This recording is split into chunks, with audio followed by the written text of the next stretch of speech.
Hello everyone, welcome to my channel DP tutorial. हम यहां पर क्लास 10th मैथमेटिक्स का chapter number 5 arithmetic progression complete कर रहे हैं।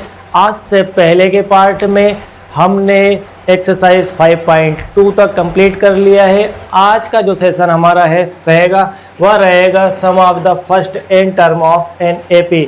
हम देख चुके हैं पूरा बेसिक और पूरा कॉन्सेप्ट, क्या होती है एपी, किस प्रकार से एपी बनाई जाती है, किस प्रकार से एपी की nth टर्म फाइंड की जाती है, और इसके बारे में 25 से 30 वेरिएशन के लगभग क्वेश्चंस को हमने यहाँ पर कंप्लीट किया है। और हमने कोई ऐसा टॉपिक या ऐसी कोई छोटी मोटी चीज़ भी नहीं छोड़ी है जो आपको यहाँ पर तकलीफ दे या आपको किसी प्रकार की कोई समस्या आए क्वेश्चन करने के लिए। तो हम यहाँ पर पूरा बेसिक और कॉन्सेप्ट कंप्लीट करके आ रहे हैं। यदि हम एपी को 3 टुकड़ों में विभाजित करें, इस पूरे चैप्टर को यदि हम 3 पार्ट में विभाजित करें, तो पहले पार्ट के अंदर हमने पूरा बेसिक और कॉन्सेप्ट सीखा था कि किस प्रकार से एपी को बनाया जाता है, एपी क्या होती है और एपी को फाइनली किस प्रकार से लिखा जाता है। हमने सारे वेरिएशन यहाँ पर देखे। इसके बाद हमने nth टर्म फाइंड करना सीखा, किस प्रकार से किसी भी एपी की दी गई nth टर्म फाइंड की जाती है, या कोई आपके बीच की टर्म हो उसे फाइंड किया जाता है।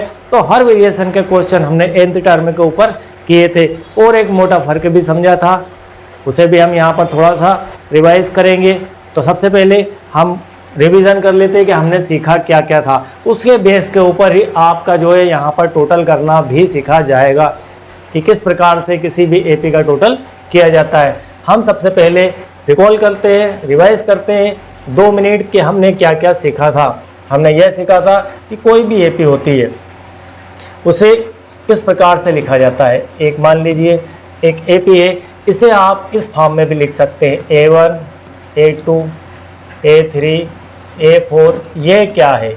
ये एपी का जनरल फॉर्म कहलाता है और लास्ट का जो टर्म होता है उसे AN कहते हैं। इसके अंदर काफ़ी सारे डिफरेंस है, उन डिफरेंस को बहुत ही बारीकी से मैंने आपको दिखाया है, बताया है, और आपको वो चीज़ें समझ में आनी भी चाहिए।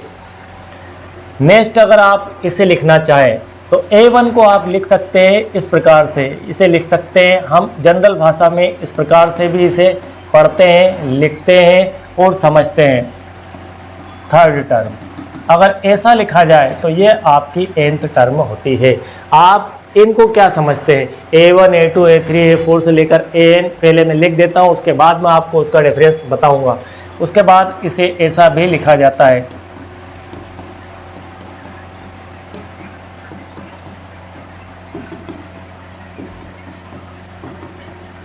इसे इस प्रकार से भी लिखा जाता है। आप इसके बारे में कितनी बेहतर समझ रखते हैं आप खुद ही चेक कर लीजिए।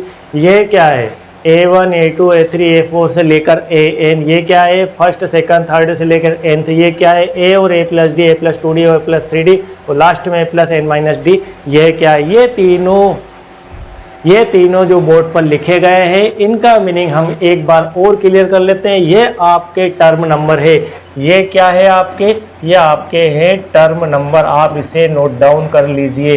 ये आपके हैं टर्म नंबर। ये आपको सिर्फ टर्म नंबर बताते हैं कि आपकी पहली जो टर्म है उसे हम कहेंगे A1, दूसरी को कहेंगे A2, तीसरी को कहेंगे A3। इस प्रकार किसी भी टर्म की लोकेशन बताने के लिए हम A1, A2, A3 से लेकर AN का यूज़ करते हैं। जिस प्रकार से हम नंबरों का यूज़ करते हैं वैसा ही यहाँ पर इस फॉर्म का यूज़ किया जाता है, A1, A2 ऐसे AN।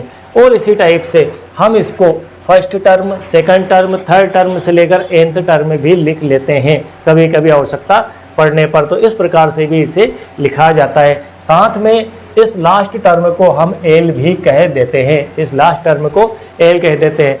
और ये आपका जो है, ये आपका ये क्या है? वैल्यू ऑफ टर्म है। ये जो आपको दिया है ये आपकी वैल्यू ऑफ टर्म है। ये टर्म का नंबर नहीं है, ये टर्म की वैल्यू है। तो दोनों में आपको बहुत मोटा फर्क होता है और जो समझ में आना भी चाहिए। कि टर्म नंबर और टर्म की वैल्यू क्या होती है। तो यहाँ पर यह आपकी ओरिजिनल एपी है, यह ओरिजिनल एपी है। एपी का यह एक नंबर है, यह भी एक टर्म का नंबर है, लेकिन जो आपकी एपी होती है वह यह होती है। तो आपको मेनली इसे याद रखना है कि यह आपकी एपी है। ठीक है, हम एपी को इस प्रकार से भी लिखते हैं। तो यह टर्म के नंबर के रूप में एपी लिखी गई है, यह एपी आपके टर्म नंबर के रूप में लिखी गई है, और यह एपी का एक स्टैंडर्ड फार्मूला होता है, स्टैंडर्ड फार्मूला होता है, जनरल फार्मूला होता है, जिसे इस प्रकार से लिखा जाता है। और इसका जो लास्ट टर्म होता है ये वाला, ये जो लास्ट टर्म है आपका a plus n minus one into d, a plus n minus one into d, इसको हम लास्ट टर्म भी कहते हैं। और इसे एल से भी लिखा जाता है, इसे इस प्रकार से भी लिखा जाता है, l equal to a plus n minus one into d, और ए एन के फॉर्म में भी लिखा जाता है, a plus n minus one into d. यह हम सीख कर आए हैं। और एक्सरसाइज 5.2, एक्सरसाइज 5.2 इसी फार्मूले के बेस्ड पूरी एक्सरसाइज थी, और पूरी एक्सरसाइज हमने काफ़ी सारे वेरिएशन के साथ यहाँ पर कंप्लीट की। तो यह हुआ इसका बेसिक। यहाँ पर जो यूज़ किए जा रहे हैं लेटर्स, जैसे ए है आपका, तो ए क्या है यहाँ पर, ए है आपका फर्स्ट टर्म, यह क्या है, यह आपके लास्ट टर्म है, यह भी आपके लास्ट टर्म है, यह भी आपके लास्ट टर्म है, और यह आपके फर्स्ट टर्म है जिसकी वैल्यू ए है। तो A1 और ए ये दोनों अलग अलग है, A1 और ए दोनों अलग अलग है। A1 आपका पहली टर्म का नंबर है, कि टर्म नंबर 1 आपकी A1 कहलाएगी, और ए क्या है, एक फर्स्ट टर्म की वैल्यू है। तो फर्स्ट टर्म की वैल्यू ए है और फर्स्ट टर्म का नंबर A1 है। इसी टाइप से इसको हम फर्स्ट टर्म को A1 भी कह सकते हैं, या फर्स्ट टर्म भी कह सकते हैं। और यहाँ पर लास्ट टर्म AN है, यह भी लास्ट टर्म nth टर्म कहते हैं उसे, और उसकी value a plus n minus one into d है, जिसे हम एल भी कहते हैं। तो ये इनका मीनिंग है, और इनको इस प्रकार से देखा और समझा जाता है। अब इसी के बेस्ड हम जो है सम ऑफ फर्स्ट एन टर्म, किसी भी दी गई एपी की nth टर्म का टोटल कैसे किया जाता है वह हम यहाँ पर सीखने वाले हैं। तो चलिए स्टार्ट करते हैं हमारा आज का इसका बेसिक। थोड़ा सा बेसिक देखते हैं, क्योंकि हमें फार्मूलों की समझ होना चाहिए कि फार्मूलों के अंदर जो दिया हुआ कंटेंट है उसका अपना मीनिंग होता है, और वह मीनिंग समझ में आए बिना आप फार्मूलों का यूज़ नहीं कर सकते प्रॉपर तरीके से। फार्मूला है हमारा एस इक्वल टू एस का अर्थ होता है सम, एस का अर्थ होता है सम। यहाँ पर सम का अर्थ है टोटल, आपको टोटल करना है किसी भी दी गई एपी का। S equal to n by two, फिर आपको एक ब्रैकेट यूज़ करना है, 2a plus n minus one into t. इस प्रकार से यह फार्मूला लिखा जाता है। अब इस फार्मूले के अंदर हम अलग अलग सभी का मीनिंग समझते हैं कि एस क्या है। एस का अर्थ होता है, एस जो है आपका, इसका अर्थ होता है सम, इसका अर्थ होता है सम, या इसे कहते हैं अपन टोटल। ठीक है, इसका अर्थ होता है सम या टोटल। अब सम या टोटल, इसके नीचे यहाँ पर लिख दिया मैंने एन, क्या लिख दिया एन। तो यहाँ पर एन लिखने का अर्थ क्या है, इसका तो एस का अर्थ हो गया सम या टोटल। एन का अर्थ क्या है, हम यहाँ एन का एन लिखने के बाद इसे लिखेंगे nth टर्म का टोटल। ठीक है, nth टर्म का सम, या लिखेंगे sum of nth term, sum of nth term. nth term का हमें सम करना हो तब हम उस n का यूज़ करेंगे, अदरवाइज आपका जो फार्मूला है वो s के रूप में लिखा जाएगा। समझ रहे, यहाँ पर n लिख दिया तो यहाँ पर भी मैंने n लिख दिया है। और n का अर्थ है कि आपकी जितनी टर्म का टोटल करना है। आपको एपी में 50 टर्म दिए, 20 टर्म दिए, 22 टर्म दिए, जितनी भी टर्म है उनका टोटल करना है, तो हम n की प्लेस पर वह नंबर यूज़ करेंगे, n की प्लेस पर वह नंबर हम यूज़ करेंगे। ए का अर्थ होता है कि आपकी जो एपी है उस एपी का पहला first term of an AP, first term of an AP equal to a जो है आपके का प्रथम पद है, प्रथम टर्म है किसी भी दी गई एपी का। एन यहाँ पर टर्म में कितने का टोटल करना है, 10 का, 20 का, 30 का, 30, 40, 50, जितनी भी टर्म का हमें टोटल करना है उस टर्म का टोटल नंबर यहाँ पर एन से डिनोट किया जाता है, और डी हमारा है कॉमन डिफरेंस। अब इस फार्मूले को हम दूसरे तरीके से लिखना चाहें तो ऐसे लिख सकते हैं।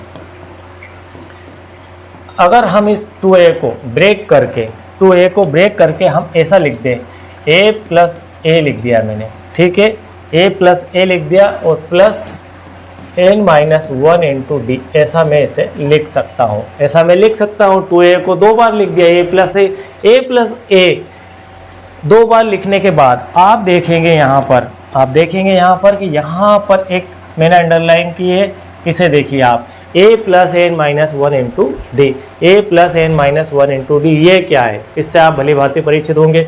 ये क्या है, ये हमारी nth टर्म फाइंड करने का फार्मूला है। nth टर्म फाइंड करने का फार्मूला हम सीख कर आए थे, n equal to a plus n minus 1 into d लिखा जाता था। इस प्रकार से an को लिखा जाता था। nth टर्म फाइंड करने का फार्मूला एक्सरसाइज 5.2 पूरी की पूरी इसके ऊपर डिपेंड है और 20 to 25 वेरिएशन के क्वेश्चन यहाँ पर इससे हमने किए थे।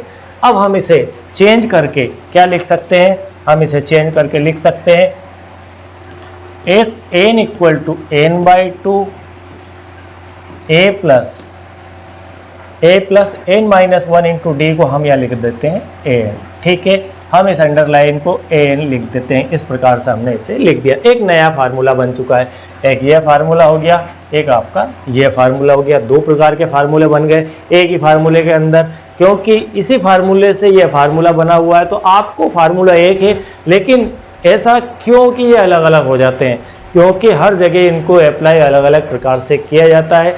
जो आपको क्वेश्चन के अकॉर्डिंग दिया होगा उसके हिसाब से आप फार्मूले का यूज़ यहाँ पर करेंगे।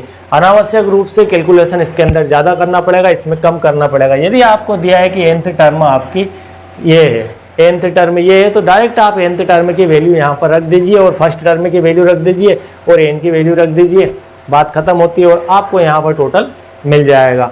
इसके बाद हम इसे ऐसा भी लिख सकते हैं s n equal to n by 2 a plus l की फॉर्म में भी इसे लिखा जा सकता है। एल का अर्थ होता है यहाँ पर लास्ट टर्म, एल का अर्थ होता है यहाँ पर लास्ट टर्म। तो हमने यहाँ पर क्या क्या सीखा, थोड़ा सा और हर वर्ड को अलग अलग मैं लिख देता हूँ कि हमारे पास कितनी वेरिएशन में लिखावट आ रही है, हमें कितनी वेरिएशन में लिखा हुआ मिल रहा है। हमें इंट्रोड्यूस हुए एस एन से, इसके बाद इंट्रोड्यूस हुए हम ए से, इसके बाद एल से, फिर ए एन से, फिर nth से, इस प्रकार से हम इनसे इंट्रोड्यूस हुए। इन सब का मीनिंग क्या आपको पता है, डी से, ठीक है। इस प्रकार से ये लिखे जाते हैं और इनका यूज़ किया जाता है। तो क्या आपको इनका मीनिंग पता है कि ये सब क्या है, ये सब क्या है? हम एक बार फिर से देख लेते हैं कि इनका मीनिंग क्या है। यहाँ पर फर्स्ट टर्म हमारी जो है वह है ए। फर्स्ट टर्म होती है ए, किसी भी दी गई एपी की फर्स्ट टर्म को हम लिखते हैं ए। इसी टाइप से लास्ट टर्म को लिखते हैं एल। फर्स्ट टर्म को लिखते हैं ए और लास्ट टर्म को लिखते हैं एल। ये वैल्यू है, value of first term a, value of last term n l. उसके बाद एन जो है हमारी nth टर्म की वैल्यू बताता है, nth टर्म के ऊपर जो नंबर है उसको भी बताता है और nth टर्म का नंबर भी दिखाता है। उसके बाद यह भी आपकी nth टर्म ही दिखा रहा है कि जो नंबर nth के ऊपर है उसकी वैल्यू क्या है, ये इससे पता चलेगा। उसके बाद ये हमारा कॉमन डिफरेंस है, यह आपका सम है और यह आपका नंबर है एपी का, कि एपी के अंदर कितने टर्म है। तो इस प्रकार से सभी को मिलाकर आप देखेंगे तो ज़्यादा बेहतर समझ में आएगा। आप इसको अलग अलग याद रखेंगे तो थोड़ी सी परेशानी हो सकती है। तो आप इनके अंदर बिल्कुल भी कंफ्यूज ना हो, सबके अलग अलग क्लियर मीनिंग है। उसके अंदर एक ये वाला, एक ये, इन दोनों का मीनिंग एक ही है, इसका मीनिंग भी लगभग एक ही है, लेकिन यह टर्म नंबर दिखा रहा है और यह वैल्यू दिखा रहा है। ठीक है, आप इस टाइप से इसको लिख देते हैं कि A1 लिख देते हैं। तो A1 क्या है, यह भी आपके फर्स्ट टर्म का नंबर है और यहाँ पर यह फर्स्ट टर्म की वैल्यू है। तो हमें इस प्रकार से यह समझ में आना चाहिए अलग अलग। तो इस प्रकार से आप इस फार्मूले को 3 वेरिएशन में लिख सकते हैं। अब आपको किसी भी दी गई एपी का सम करना हो तो आप इन फार्मूलों का यूज़ करके सम कर सकते हैं। तो sum of n term equal to n by 2 2a plus n minus 1 into d, इस प्रकार से इसे पढ़ा जाता है। अब इसके ऊपर डिपेंड हम एक क्वेश्चन कर लेते हैं एक, तो उससे हमें ज़्यादा बेहतर समझ में आ जाएगा। हमें क्वेश्चन लेते हैं एग्जाम्पल नंबर 11। एग्जाम्पल नंबर 11 को हम सॉल्व करते हैं यहाँ पर, उससे हमें यह फार्मूला का पूरा राज पता चल जाएगा किस प्रकार से इसे अप्लाई किया जाता है। एग्जाम्पल नंबर 11 है हमारा, इसके अंदर दिया है find the sum of first 22 term. आपको कोई एपी दी गई है, यह एपी है आपकी। एपी क्या दी है 8, उसके बाद -3 है, नेक्स्ट क्या है -2 है, उसके बाद इस प्रकार से एपी आगे बढ़ रही है। ये पहले आप ये देखिए कि एपी असेंडिंग ऑर्डर में है या डिसेंडिंग ऑर्डर में, तो यह एपी मुझे डिसेंडिंग ऑर्डर में दिख रही है, घटते हुए क्रम में दिख रही है, इसकी वैल्यू कम होती चली जा रही है। उससे ये फ़ायदा होता है कि डी की वैल्यू में आप कंफ्यूज नहीं होते हैं कि प्लस या माइनस आएगा, तो यहाँ पर डी की वैल्यू माइनस में आएगी। ये तय हो चुका है, ठीक है। अब इस एपी के अंदर ए की वैल्यू क्या है, तो ए इक्वल टू है यहाँ पर 8, ए इक्वल टू है 8, पहला टर्म हमारा ए है, तो ए की वैल्यू है 8। अगर हम डी की वैल्यू फाइंड करें तो 3 - 8 इक्वल टू -5, तो डी की वैल्यू -5 प्राप्त हो चुकी है फाइनली।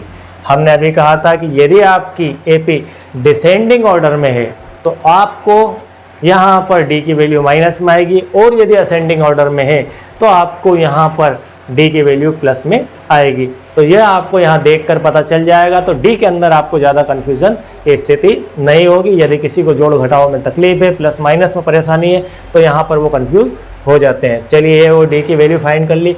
और क्या दिया है क्वेश्चन के अकॉर्डिंग, दिया है कि nth टर्म n कितना है, यहाँ पर 22 है, तो n की वैल्यू यहाँ पर है n इक्वल टू 22।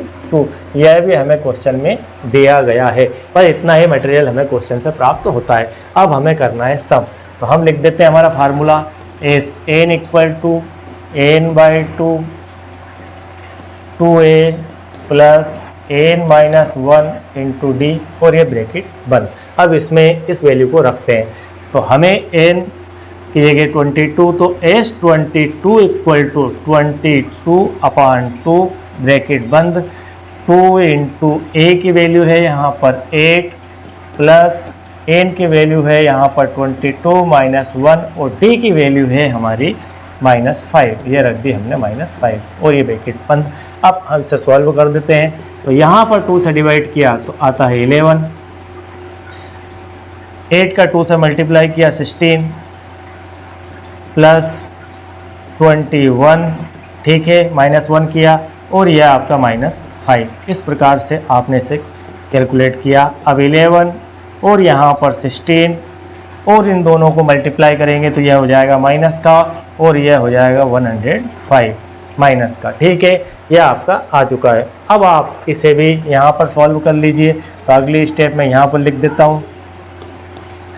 आप इसे लिख सकते हैं 11 इंटू 105 के अंदर से आपने 16 माइनस कर दिए, तो क्या बचता है 10 माइनस करेंगे 95, और आप 6 माइनस करेंगे तो माइनस के 89 आ चुके हैं। अब इनका आप टोटल मल्टीप्लाई कर दीजिए। आप इसका मल्टीप्लाई करेंगे तो 11 9 जा 99, और बचता है 9, तो 88, और 9 आपका होता है 97, तो यहाँ पर आ जाता है फाइनली 979, वो भी माइनस का।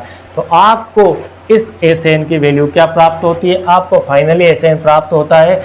यहाँ हम लिख देते हैं SN इक्वल टू -979। इस प्रकार से यह आपका टोटल प्राप्त होता है।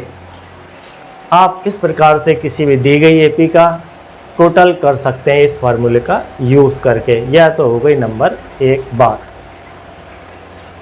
यदि आपको सीधे सीधे फर्स्ट टर्म दी हो, लास्ट टर्म की वैल्यू भी दी हो, तो आप फार्मूला यह यूज़ कर सकते हैं। यह वाला फार्मूला आप यूज़ कर सकते हैं जिसके अंदर फर्स्ट टर्म है तो लास्ट टर्म की वैल्यू, मतलब पहली टर्म और अंतिम टर्म दिए, और कह दिया कि इस एपी के अंदर 20 टर्म है। अब आप इसका सम कीजिए, तो हमें इतना कैलकुलेट नहीं करना, सीधे से ए रखना है और लास्ट टर्म की वैल्यू रखना है, और टर्म के नंबर कितने हैं वो रखना है, और टोटल हो जाएगा। तो इस प्रकार आप कई जगह ज़्यादा कैलकुलेशन से बच सकते हैं। इसलिए आपको मैंने 3 फार्मूले यहाँ पर इंट्रोडक्शन में दिखाए थे।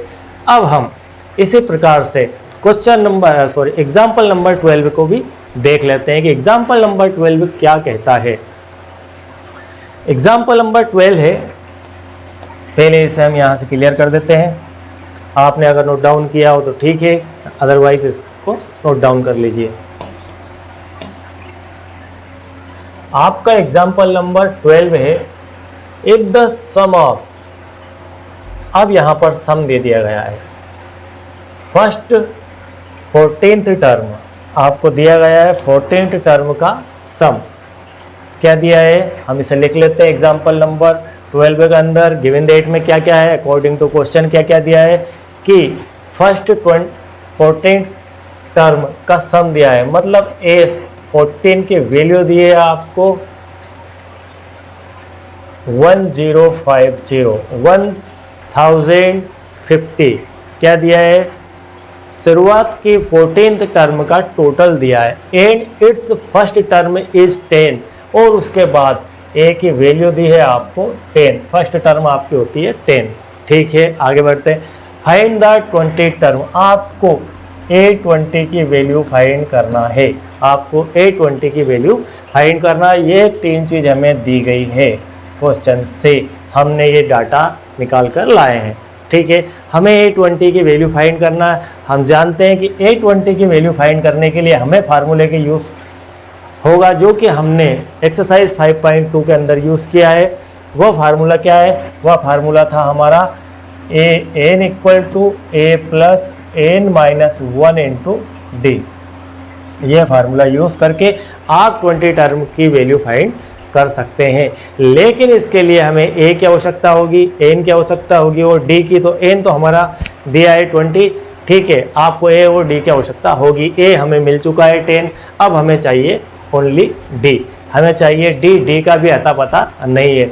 चलिए इसके बाद हम यूज़ करते हैं इस फार्मूले का, इसके लिए फार्मूला जो बना है सम का वो यूज़ करते हैं। तो इसको हम इस प्रकार से लिख सकते हैं, हमारा जो फार्मूला होता है वो होता है S n equal to n/2, क्या होता है n/2 ब्रैकेट के अंदर 2a plus n minus 1 into d. इस प्रकार से यह हमारा फार्मूला होता है, इसको हम यूज़ करते हैं। यहाँ पर कितना दिया है 14, तो हम लिख देंगे S14, हमें टोटल दिया है 14 टर्म का, तो यूज़ करेंगे हम 14 टर्म को।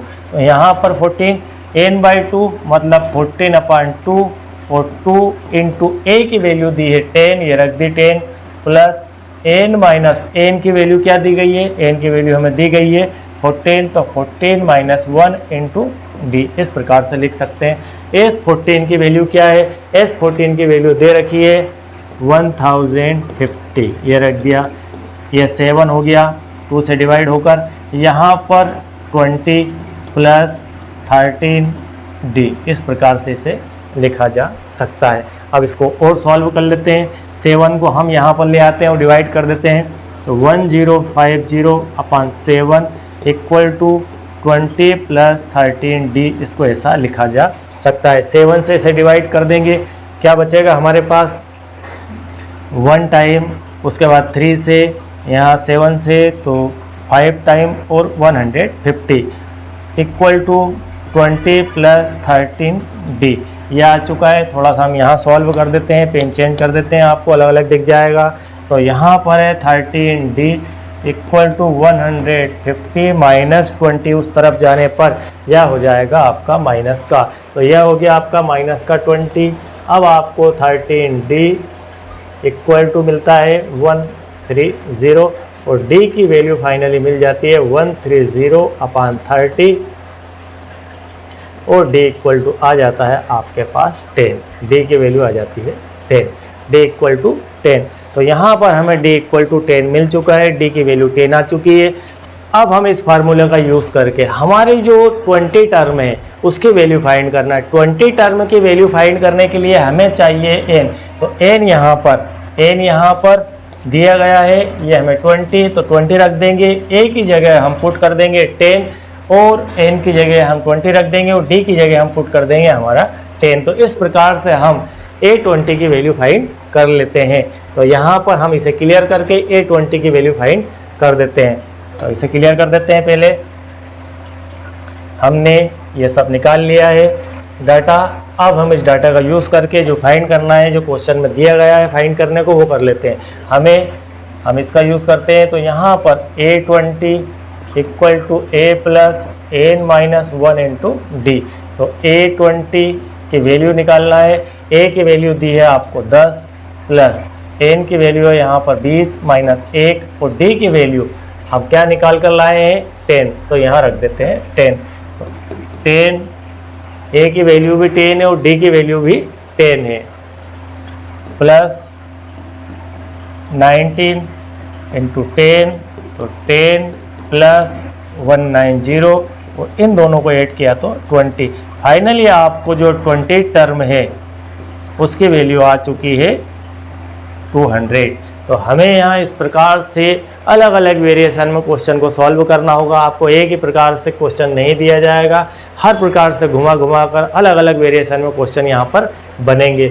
यहाँ पर जो क्वेश्चन बना है उसमें सम दे दिया, फर्स्ट टर्म दे दी, डिफरेंस फाइंड करने को दे दिया और उसके बाद डिफरेंस फाइंड करने को कहा तो नहीं गया है, लेकिन यह हमें समझना है कि जो हमें यूज़ करना है फार्मूला वो यह था फाइनली। और इसे यूज़ करने के लिए हमें d और a और n की वैल्यू चाहिए। तो a तो 20 हो जाएगा, a और d की चाहिए, तो a का यूज़ करके हमने यहाँ पर d की वैल्यू फाइंड कर ली है। तो इस प्रकार यह आपकी एक्सरसाइज एग्जाम्पल 12 कंप्लीट होता है। आई होप कि यह आपको बिल्कुल क्लियर हो चुका होगा, पूरा समझ में आ चुका होगा। यदि आप चैनल के साथ पहली बार जुड़े हैं, पहली बार देख रहे हैं, पहली बार सीख रहे हैं, तो आप चैनल को लाइक कीजिए, सब्सक्राइब कीजिए और अपने दोस्तों को शेयर कीजिए।